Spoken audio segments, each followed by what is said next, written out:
Pemirsa, Kejaksaan Agung memanggil mantan Komisaris Utama Pertamina, Pemirsa, Basuki Kejaksaan Cahayapurnama Agung alias menetapkan Ahok 6 dalam kasus tata kelola minyak mentah pada hari ini. Ahok akan diperiksa sebagai saksi. Data Nasional sementara.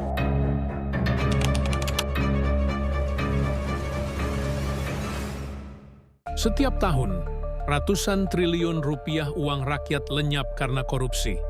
Bayangkan, kalau uang itu digunakan dengan benar, berapa banyak sekolah, rumah sakit, dan infrastruktur yang bisa dibangun?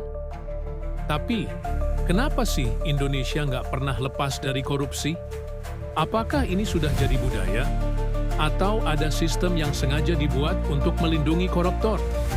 Di video ini, kita akan bongkar fakta-fakta mengejutkan tentang korupsi di Indonesia. Peringkat korupsi dunia. Tahun 2023, Indonesia ada di peringkat 115 dari 180 negara dalam Corruption Perception Index, CPI.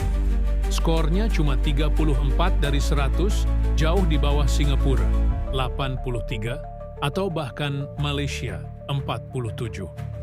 Artinya, korupsi di Indonesia masih lebih buruk dari banyak negara lain di Asia. Berapa banyak uang yang hilang?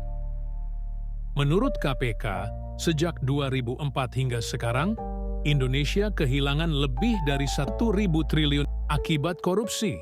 Coba bayangin, 1.000 triliun itu cukup buat 2.000 rumah sakit, jutaan beasiswa untuk mahasiswa, membangun infrastruktur tanpa perlu utang luar negeri. Sekarang pertanyaannya, kenapa susah banget memberantas korupsi? Ada 3 alasan utama yang bikin korupsi kayak penyakit kronis di negara ini. 1. Korupsi sistemik dan budaya bagi-bagi. Di Indonesia, korupsi itu bukan cuma 1-2 orang. Ini sudah sistemik. Dari proyek kecil sampai besar, selalu ada jatah buat oknum-oknum tertentu. Misalnya, seorang pejabat menang tender proyek. Dia harus bayar UPT ke atasannya, lalu ke rekan-rekan di bawahnya. 2. Hukum yang gampang ditawar. Di banyak kasus, koruptor justru mendapat hukuman ringan.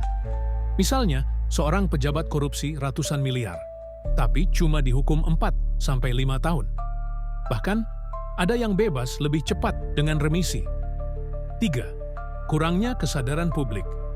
Banyak yang berpikir, semua pejabat juga korupsi. Udah biasa. Ini bahaya banget. Karena kalau masyarakat permisif, korupsi bakal terus subur. Korupsi itu bukan cuma urusan pemerintah. Kita semua kena dampaknya. 1. Pendidikan mahal dan fasilitas buruk. Dana pendidikan dikorupsi, paleri, sekolah rusak, guru kurang, dan biaya makin mahal. 2. Infrastruktur amburadul, jalan yang cepat rusak, bisa jadi itu proyek hasil korupsi.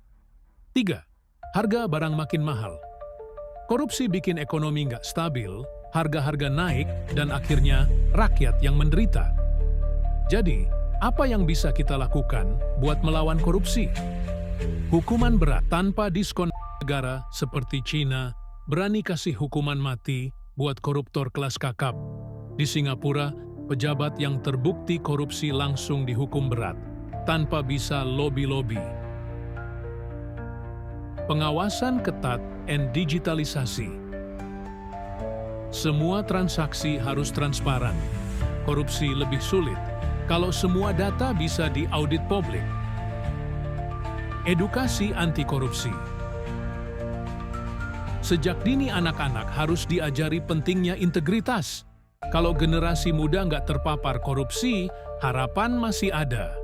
Korupsi itu seperti kanker yang menggerogoti negara.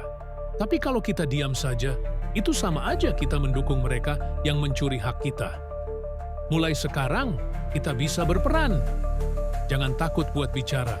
Jangan pernah ikut-ikutan dalam budaya suap, dan selalu awasi pemimpin kita. Stop korupsi! Bersih Indonesia mulai dari kita. Kalau kamu setuju bahwa korupsi harus dilawan, tulis di komentar. Ciao lawan korupsi. Dan jangan lupa like dan subscribe. biar kita bisa bahas topik penting lainnya.